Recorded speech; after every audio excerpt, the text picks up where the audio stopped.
안녕하세요. 파사관님 홍익필 변호사입니다. 이번에는 이제 책을 한 권 제가 소개해드리려 합니다. 2월달에서 이제 3월 초에 읽은 책인데, 이성우 변호사님이라는 분이 있습니다. 개인적으로 제 대학교 후배인데, 얼마 전에 변론 외전, 요즘 작년에 이제, 작년인가 재작년에 김웅 변호사님 있어요. 김웅 검사가 검사 내전, 검사 외전 이런 책을 썼는데, 거기서 차용한 책인지 몰라도 변론 외전, 이제 본인이 변호사 업무를 수행하면서 변론 과정이라든가 상담 과정에서 이제 뒷얘기라든가 도움될 만한 거를 이제 쓴 책입니다. 주로 이제 이성우 변호사님이 금융 전문 변호사로 활동을 하니까 이제 책에서 제가 읽은 것 중에 몇 가지를 한번 기억나는 걸 한번 적어 놓은 게 있습니다. 도움될 만한 게, 제도권 금융회사인지 아닌지를 조회하는 방법이 있나 봅니다. 왜냐면 이 자본시장법에 의해서 신고만 하고, 아니면 신고도 안 하고 이제 금융자문, 투자자문 같은 걸 하기 때문에 금융소비자 정보 포털 파인이라고 있답니다. 파인. 소나무죠, 소나무. 파인. 파인을 검색하면 거기에 이제 자기가 투자를 권하는 회사가 제대로 된 회사인지, 그러면 등록된 회사인지, 아니면 사기꾼에 가까운 회사인지를, 그런 거 좀 검색을 할 필요가 있죠. 무조건 그냥 사기당하는 사람이 뭐냐면 욕심이 많아서 그렇죠. 혹합니다. 그쵸? 남의 말을 쉽게 믿고 검증을 안 하죠. 너무 의심이 많아도 돈은 못 벌지만 그냥 무턱대고 덥석덥석 앞뒤 재지 않고 돈 갖다 주고 나중에 또 분노해서 형사고소하고 법을 원망하고 다 소용이 없죠. 사전에 좀 제대로 파악을 할 필요가 있죠. 거기에 이제 금융사기 피해 예방법이 있습니다. 91쪽에. 그래서 금융 혹은 저희 같은 도산, 파산, 회생 업무에 종사하는 실무자들, 변호사도 좋고 변무사도 그렇고 사무장도 그렇고 어떤 업무를 하는 사람들은 읽어볼 필요가 있다고 봅니다. 여기 이제 동양증권이 이제 당시에 동양그룹이죠. 동양그룹 산하의 어떤 증권회사인데, 현지현 회장이 회장으로 있었죠. 기업보험, CP라 그러죠. 커머셜 페이퍼, 기업보험, 상업보험, 기업보험과 회사채 판매 시 사기 내지 불안전 판매 손해배상 청구 소송을 해서 승소한 케이스가 나옵니다. 한 3, 4년 정도 걸린 것 같다고 합니다. 가포증만 593호. 엄청난 소송이었죠. 우리가 보통 호증이 민사소송에서 특이한 경우를 제외하고는 한 50 넘어가는 경우도 드물죠. 그쵸? CP가 이제 이게 아까 기업보험입니다. 어음수표법이나 상법을 공부할 때, 어음수표법을 공부할 때 CP가 나오죠. 융통어음. 실제 어음이 아니라 자금을 융통하기 위한 어음을 커머셜 페이퍼라고 합니다. 상업어음, 기업어음이죠. 융통어음이라고 합니다. 오직 돈을 조달하기 위해서 발행하는 어음입니다. 어음이라는 게 원래는 거래대금으로 주거나 지급 수단이죠. 통상. 그렇지만 이거는 이제 기업이 신용을, 그래서 이제 어음을 발행해서 오직 자금을 융통하는 겁니다. 이자 같은 걸 주겠죠. 이 본드는 사채죠. 회사채를 산 사채라 본드라 그러죠. 오랜만에 들어본 용어인데, 그런 용어가 이제 상법이나 어음수표법을 다루는 많이 나오죠.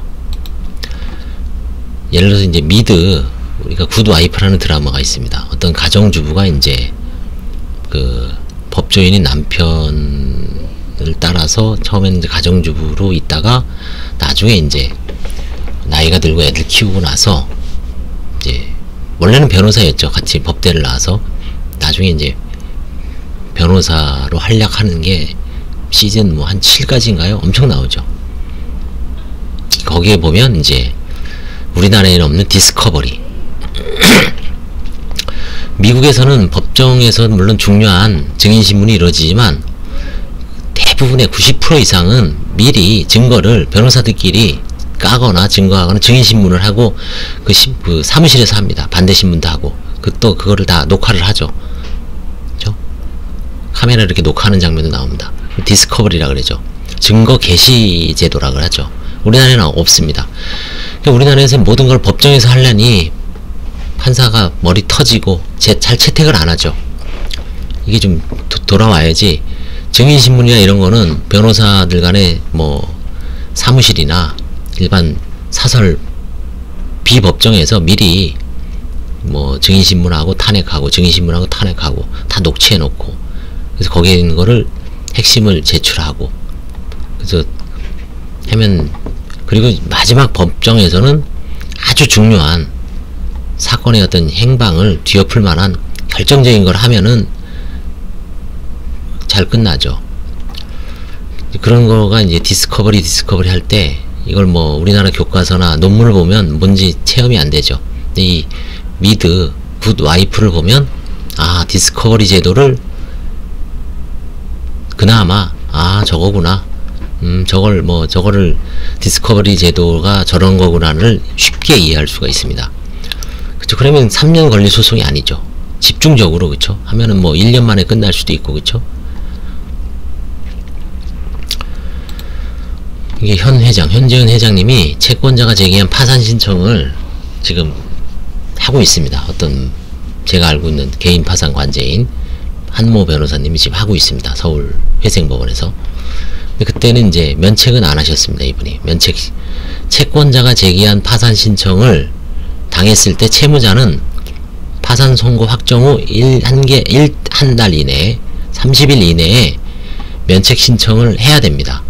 근데 면책 신청을 안 하면 파산 절차만 진행합니다. 지금 그 현재은 회장하고 김성훈이라는 그 FX 선물 거래, 마진 거래인가요? 뭐 그거 외화 선물, 두 사람은 채권자가 10,000명이 넘어서 엄청 큰 사건입니다.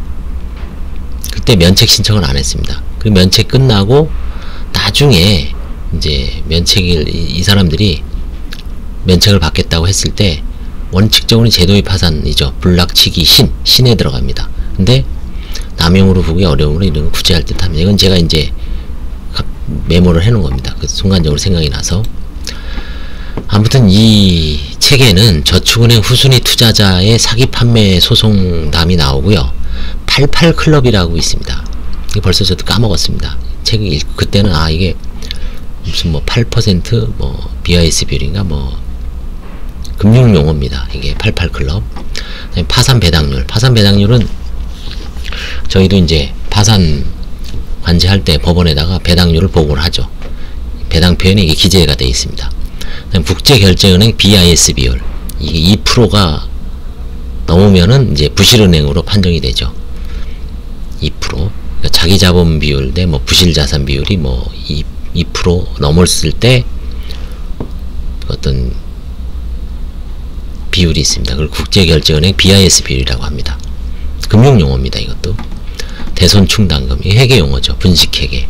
파산법상의 부인권, 그죠? 이거에 대해서 이제 이런 용어가 등장합니다. 그 책에.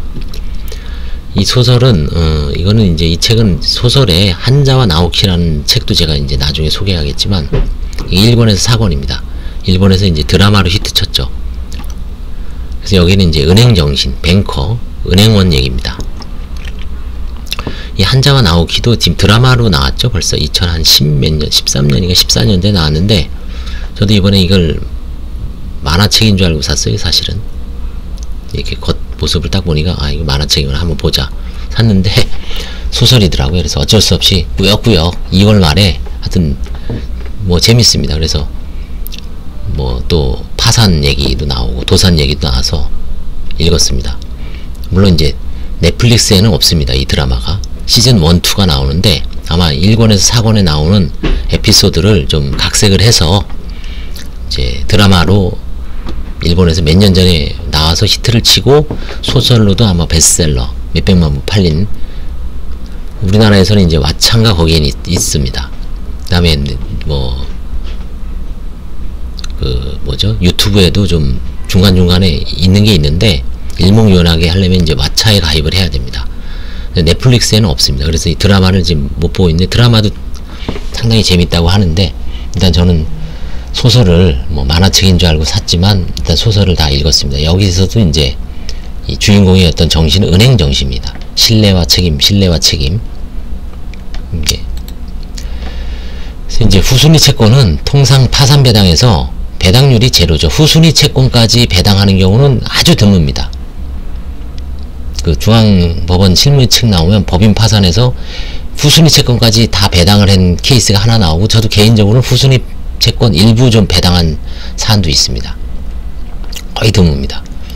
그러다 보니까 파산에서는 선순위 파산 채권, 재단 채권, 선순위 파산 채권, 일반 파산 채권, 후순위 채권, 이런 식으로 4단계로 배당을 하기 때문에 우리가 알고 있는 후순위 채권 중에 대표적인 게 벌금, 과료, 추징금입니다. 배당 안 해주죠. 그런 건 남아야 해줍니다. 그러니까 이 저축은행 사건에서도 후순위 채권은 파산 배당에서 배당률이 제로이기 때문에 이 이성호 변호사는 손해배상 청구권을, 손해배상 소송을 제기했습니다. 손해배상, 무슨 손해? 저축은행이 후순위 채권을 판매할 때 기망을 했던 얘기죠. 불완전 정보를. 그게 이제 인정이 되면 불법 행위에 의한 손해배상 청구권이니까 이제 일반 파산 채권입니다. 승진이 되죠, 일종의. 그 소송 전략이 상당히 인상적이었습니다. 그럼 이제 형사고소도 했고요.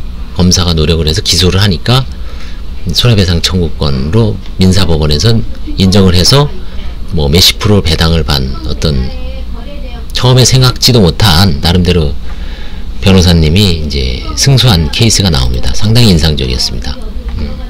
그래서 한번 관심 있는 분은 참고 삼아 한번 읽어보시기 바랍니다. 이성호 변호사님이 변론 외전. 감사합니다.